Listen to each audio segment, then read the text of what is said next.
Welcome to the Inside Scoop Live podcast, where indie authors get personal about their books, their writing, and their passions. I'm your host, Sherry Hoyt. Join me for some lively conversations with debut indie authors and seasoned veterans alike. It's a great place to find your next amazing read or even get inspired. So sit back and enjoy the show and let me know what you think. Hi, everyone. Today I'm talking with Jolly Walker Bittick about his debut novel, Cape Henry House. It's a whirlwind tale full of drama, adventure, and friendship as a group of young sailors create lasting memories and form lifetime bonds. Before we get started, here's the inside scoop on Jolly. Jolly Walker Bittick grew up in Sequim, Washington, and served in the United States Navy from 2005 to 2009. He is a freelance writer, avid historian, and passionate outdoorsman who has traveled extensively over the course of his life. He draws inspiration and literary prowess from his experiences in numerous career fields and a multitude of social environments. Jolly has developed a unique literary brand that encompasses numerous aspects of contemporary society.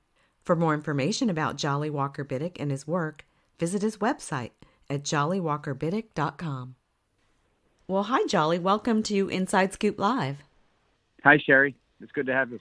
Yeah, glad to have you. So to kick us off, why don't you tell us a little bit about Cape Henry House? What is it all about? Cape Henry House is based on a true story. The book is quite accurate. It's about a group of sailors, two in particular, that they move into a house off base to get some freedom. The idea was that, we have a place and we can invite our close friends over and relax. But the house it takes on a life of its own, really, because they invite people over who invite other people over, and it turns into a party house. And to make matters worse in that regard, there was a married couple that had actually invited them to move in to help with rent. So it creates this kind of crazy situation where you have people coming to party, you have a married couple that's not really, they don't like it very much, and it just creates all kinds of very memorable events and some tension. And it's a fond memory of all of us who were a part of that. And so it did justice in my mind and my friend's mind to write a book about it. Mm-hmm. What actually inspired you to sit down and write a book? Well, I've been writing for years. I'm 35. I've been writing for 25 years, like maybe a little longer. I used to write all kinds of crazy tales, but I was very shy. I might even show my father or maybe a friend, but I would keep it to myself. But I ended up in a career track where I do writing for a living. I write memorandums and official documentation, like for the government. But that's not literary type writing. So what got me to write the book was the memory, talking to some of the people that were part of the actual house on Cape Henry Avenue. And also I wanted to stretch, I wanted to see how far I could take my skills, see if I could make start a new way of life, as a writer and whatnot. Yeah. Well, wow. That's exciting. It's kind of a scary step. So kudos. Thank you. Yeah, it's quite a jump. Yeah. Now, Cape Henry House is a novel based on true events. Why did you choose to fictionalize your story instead of writing it as a memoir? Well, funny thing, this wasn't in mind at the time, but I could later go back in a memoir fashion and write about it in much more pure context, I suppose. But I was nervous, and there are characters in the book based on people that I don't have contact with anymore. And because of the events in the house that did take place, it was important to me to incorporate that into the story, but I wanted to make sure that their identities are protected. And so in some instances, there are characters in the story that are not only fictional, but I've taken someone that was in the real story and I made 2 or 3 characters out of them and stretched out events, for protection and whatnot. Oh, that's a great idea. And the people that you are still in contact with, did they know you were writing a book? Did you contact them beforehand, or did you kind of keep it a secret until it was finished? The main characters in the book are actually people I'm still close with. And we've, over the years, and I even at the end of the book, the narrator kind of hints at this, but we kept in touch all these years later, and we would meet up almost once a year. And about 5 or 6 years ago, we always talk about this house, but about 5 or 6 years ago, I made a comment about a book or movie should be made. And everybody they looked at me because I write already. And they said, well, why don't you? And so I started the project, and I kept in touch with them. I even ran the drafts through them as I was writing it to get kind of their feedback. They were really supportive. Yeah, that's good. What did they think about the finished product? What did they have to say about it when it was all said and done? I've heard nothing but good things. In fact, not a single person that I know professionally from the military that has read it has had an issue with it. They either loved it or they thought it was absolutely hilarious.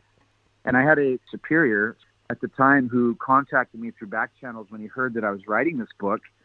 And when I finished it, I gave him the link to check it out, and he absolutely loved it. And I was nervous about him because he was a good guy. We had a good working relationship, but I wasn't sure how he would feel as a former superior of mine writing about that time period, and he loved it. And so that felt pretty good. And then I was confident going forward that it's a good product and that it's, it'll hit the audience just right.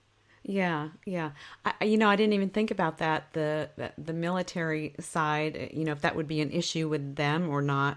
I was very nervous about that going into this book, and this is a semi-spoiler to anybody that hears this, but there's no mention of what base we were stationed at in the story or in the story. There's no mention of the town even. And the military, the squadron or the commands that are in there, there's no reference whatsoever of who they are or what type of anything. It just says it's a command, and then it details the ranks of people there. And that I knew when I did that I'd be protected, because I wasn't, there's nothing being disclosed in the book that would ruffle any feathers with the government and whatnot. Right. Yeah, I was wondering about that. Yeah. But yeah, so that's good that you got feedback from a superior. So what kind of feedback have you received from your general reading audience? Very good. I've got nothing but 4 and 5-star reviews on the book. I have one 3-star review, and they cited why. They said that they liked the story, but the military terminology in the book, it kind of confused them. And that's understandable. So I don't consider that a bad review.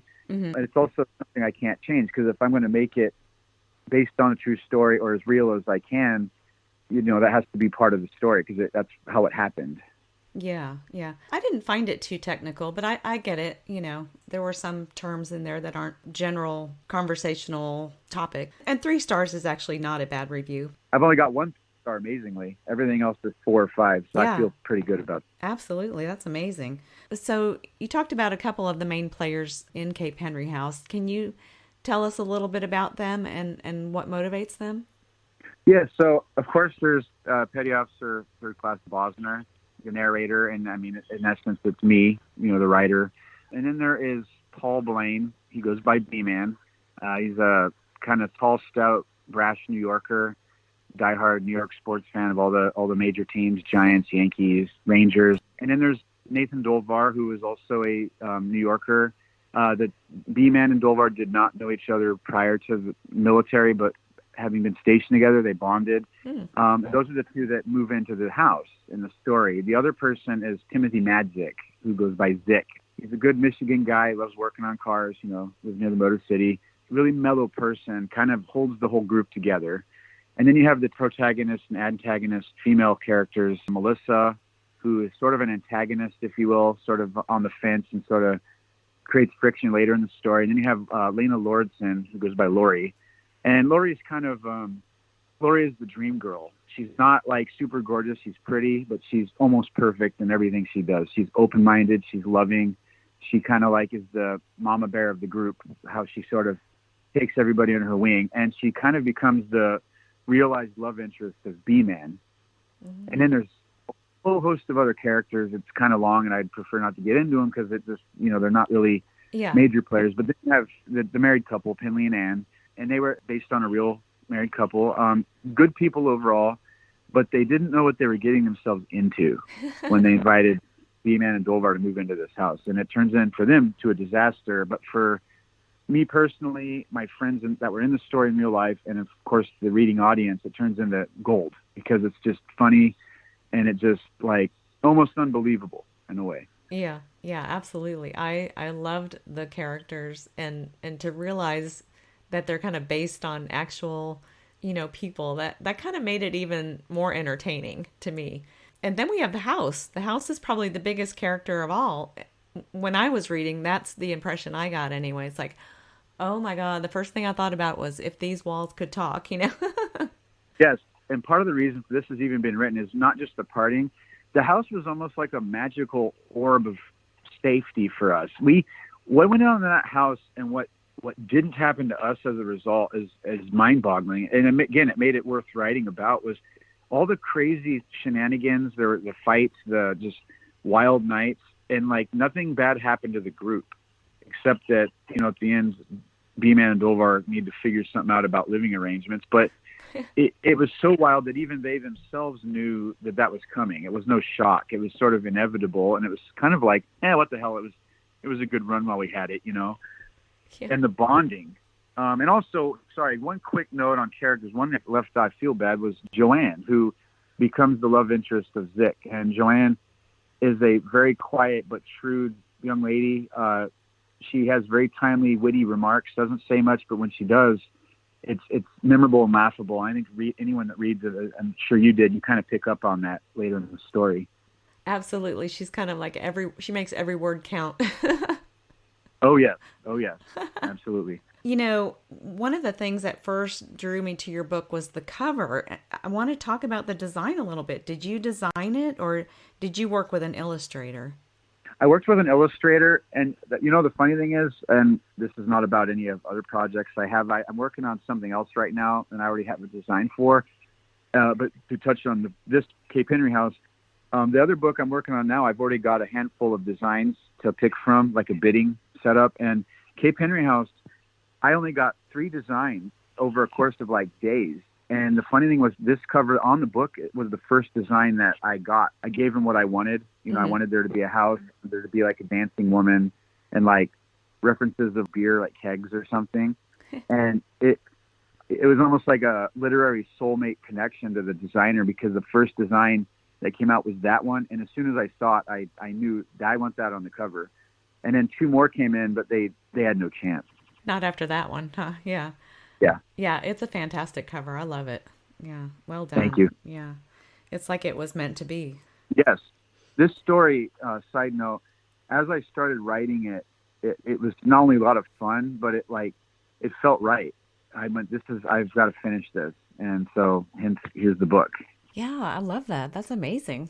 What was one of the most surprising things you learned while creating your book? The writing was probably the easiest part, I would think. It was editing, the editing stuff going forward. I'm going to invest more into getting good editing on it. I did all the formatting for the cover, and that was really a headache with I went through Ingram Spark and Amazon KDP, and that was kind of difficult because they have size requirements, and I had to go on Photoshop and play with it. Pretty much everything outside of the writing was, pardon my language, a pain in the butt, and I didn't really like that very much because I'm a writer, and so. But if it doesn't have a good presentation to it, no one's going to read it. So it was very important that I got that stuff right as well. Right. I hear that a lot. Authors say, the writing's the easiest part. And unfortunately, in today's world, writing is just part of the story. Being an author is a full-time business almost. So it's you can't just write a book and say, okay, everybody read it, and I'm done. Wouldn't that be nice? But it certainly would. So was there one thing in particular that you wished you knew before you started out with the whole process? To be honest with me, and this is just me speaking personally, getting the book out there for people to read, because, and I know every writer says this and it's cliche, but I have no doubt that the material is good. For an audience that's okay with a little bit of foul language and fun sloppiness, if you will, in a story. I have no doubt that the story is good. It's getting it to an audience where it can become something bigger as intended. That's really hard for me because I'm not very tech savvy on social media advertising. As far as the literary side of it, not really. I'm surprised how smoothly the process ultimately went. There weren't really any hiccups except for the formatting of the cover, but even that just took a matter of days to get fixed. Yeah. And I've heard that about the cover, getting it just right. So you did the whole thing yourself. Yeah, I did. I covered everything. I had some proofreading help with some of my friends who are in the book, in fact, fictionally, but they helped with proofreading. And in a couple spots, they gave me some reminders of things. Like a side note, by the way, we never had cable in that house, which is kind of mentioned in the story. And we had a DVD player. And I wrote at one point, we were flipping channels. And one of my friends said, well, we never did have cable in there. And I went, oh, that's right. So I took that out, and I made sure we specified and kept the timeline consistent. Oh, yeah. Wow. And that's the importance of proofreading, to catch little things like that. Because, I mean, your book is really kind of historical as well. So you want to be genuine. You want to be authentic to the time period for sure. Yeah, correct. So once your book was published and you got one of your author copies, how did it actually feel to hold your book in your hands? What was that like, and what did you do? Well, I did actually do like a signing because it's a military book. I went down to the local American Legion and the VFW, and I did some signings and offered it, to people if they wanted to purchase. I actually donated a copy to the Post, and I signed it like on behalf of, this is for Legion Post or VFW. But other than that, when I went home after I had it in hand, I really just kept thumbing through the pages to feel like, you do that all the time in a book, but it was my book. So it's kind of like it was different, Yeah, it's kind of surreal, I would imagine. It was neat. Absolutely. Yeah, yeah. So what do you like to read, and which authors have inspired your own work as a writer? Well, I'm from Washington State, but I have family all up and down the western U.S., like Colorado westward. And so I've always liked Westerns, and of course, Stephen King, I've always liked the horror genre, even though I know he famously tries hard to sort of imply that he's not a horror-based author. And he has written other works, but, a lot of his classics, I read The Shining, and it's different than the movie, of course, even though most of us love that movie. The detail in his work, when you read it. So I like him. And I also take after, really two very well-known authors, Twain and Hemingway. Twain because of the Americana element to his work, and in Hemingway because of the short, sharp sentence. So you're quick. There's not a lot of fluff in it. You get right to the point and keep it sharp. Those are kind of the ones I sort of follow. I enjoy those stories. I like short stories too, and I'm going to work on those going forward. So like with, even Stephen King, some of his short stories, I enjoyed Trucks, which was made into that movie later, Maximum Overdrive, which as a kid, I used to love that, but it's kind of a sappy 80s film. But yeah, I like the big ones really. And I kind of try to emulate that. I'm my own writer. I'm not really a big writer yet or nothing, and I might not be, but I take after them, but without trying to copy that style. I want to try and have my own style to my writing. Right. Now, Cape Henry House is your debut novel. Do you have plans in the works for other books? Oh, yes. Yeah, I have one I'm working on right now. It should be done very soon. And then there's one I'm trying in the coming year. It's going to be similar to Cape Henry House, not like the comedy element, but it's going to be based on a very real story. I'm already working with a couple of people that are going to be in the book. Cape Henry House is my sweetheart novel because it's my first, but this other one I'm working on, will be working on soon. I'm going to really try to make more of a big time deal out of it as sort of my coming out party on quality writing. Now that I've kind of got that under my belt, and going forward after that, I'm not sure yet. I'd like to just make it more of a living going forward. So there should be plenty of books coming down the pike. Oh, wow. Great. Yeah. So based on your debut experience, what advice can you give to aspiring authors? Well, if they haven't finished anything yet, if they're either want to write something or they're currently writing something, don't stop. Go. Just write it. Don't worry about punctuation. Don't worry if it even makes a lot of sense immediately. Get the story on paper or on your laptop or on your screen, because you can always go back after the fact and clean it up or tweak it or whatever you want. But if you don't go for it and you don't finish or start writing it, time's going to pass. It's going to slip your mind, or you're going to forget the idea and you'll never get it back down. And on the other side, for design and publishing, also don't give up. Ask people, anyone that has written, or go online, look up people that have written, get into groups, literary groups, and just keep going, because you can always hone in your craft at writing. And if you do that, you're only going to get better, but you got to stick with it. Now, are you a member of a writing group? I actually was not when I wrote Cape Henry House. When I was writing that book, I really kind of just closed myself off and just wrote. I did join one when I was in the state of Maryland. It's called the Maryland Writers Association. They have book fairs, state fairs you can go to submit your book. and in like networking groups where you can communicate or you can exchange your writing for proofreading. And I'm on a couple really generic groups on like social media, but they're not anything really official. But there's one in particular, it's called Aspiring Writers United, and it's on Facebook, and it's got a huge list of like members, like all over 100,000. Oh, wow. And so people are on there all the time. And there's also some fluff on there, stuff that's not exactly, it doesn't help, and it's sort of just on the wall, but like there's a lot of really helpful information. People will ask, hey, where can I go to get input on this? Or that you can go on there to even ask for a proofreader for your work and whatnot. And I haven't had to do that yet with anything I'm doing now, but it's in my pocket if I need to. And I've also been on there to help people out if I felt like I could give them a good answer.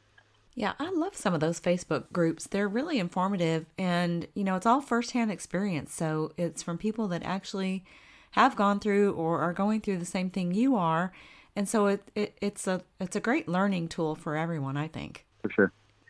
Well, Jolly, thank you so much for joining us today and for sharing a little bit more about yourself and your work. Thank you, Sherry. I appreciate it. Thank you for joining me today for my interview with Jolly Walker Bittick, author of Cape Henry House. For more information about Jolly Walker Bittick and his work, visit his website at jollywalkerbittick.com. And be sure to check out our other interviews on InsideScoopLive.com.